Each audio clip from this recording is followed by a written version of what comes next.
कक्षा 11 BA वाणिज्य व्यवस्था संचालन पाठ 1 दंताकीय सेवाएं भाग 1। बच्चों, आज मैं आपको वाहन व्यवहार और परिवहन की सेवाएं जो कक्षा 10 में भी पढ़ चुके, रेलवे, सड़क, जल मार्ग, पाइप, हवाई मार्ग। यहाँ पर पहला है परिवहन का अर्थ।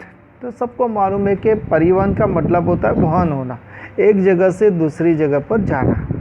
तो एक जगह से दूसरी जगह पर जाने के लिए किसकी आवश्यकता होती है? तो पहला बता कि मानव शक्ति के द्वारा संचालित परिवहन।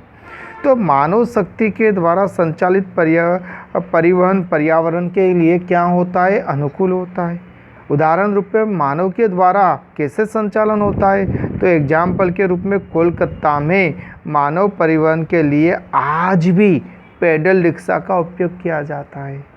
आज भी सभी प्रदेशों में हाथ लारी के द्वारा माल सामान एक स्थान पर दूसरे स्थान पर पहुंचाया जाता है। अब आया पशु शक्ति द्वारा संचालित। तो पशु शक्ति द्वारा संचालित तो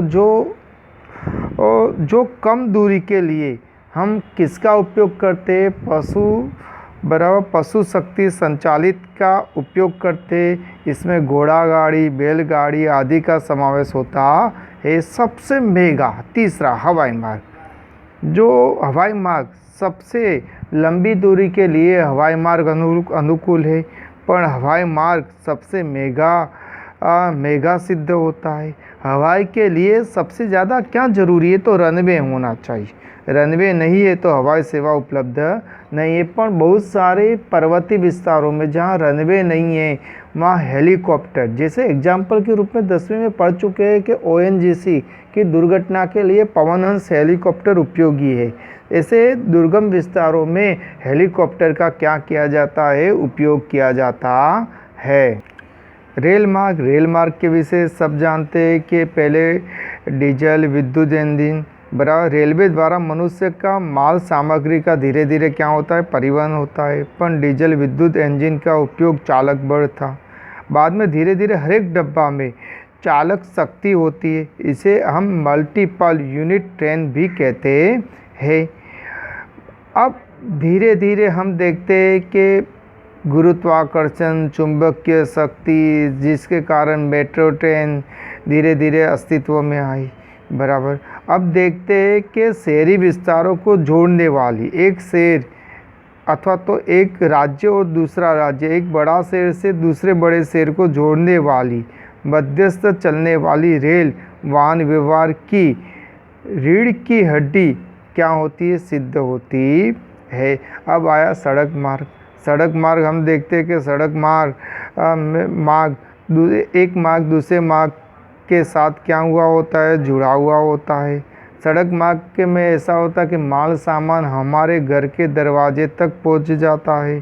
पर सड़क मार्ग में भी बहुत सारी समस्या होती है। ट्रैफिक की समस्या होती है, अकस्मात की समस्या हो जाती है, चोरी हो जाने की समस्या होती है। पर सड़क मार्ग में सबसे ज़्यादा वायु प्रदूषण, ट्रैफिक जाम, पार्किंग, बहुत सारे प्रश्न उत्पन्न होते हैं। पर आज भी बहुत बड़े शहरों में BRTS की सुविधा भी उपलब्ध है बराबर ने। अब आया जल मार्ग। अब क्या आया बच्चों? जल मार्ग के लिए जल એટલે तुरंत ही मालूम पड़ा, समुद्र, तालाब, नदी में हमें क्या देखने को मिलता है? जल देखने को मिलता है। बाद में पानी का संग्रह किया जाता है, बाद में बड़ी बड़ी नहरों में वो पानी छोड़ा जाता है। हम देखते हैं कि जितने भी समृद्ध देश है उसका सबसे ज़्यादा व्यापार हम किसके द्वारा कौन से मार्ग के द्वारा होता है? तो जल मार्ग के द्वारा ही होता है। अंत में पाइपलाइन के द्वारा परिवहन।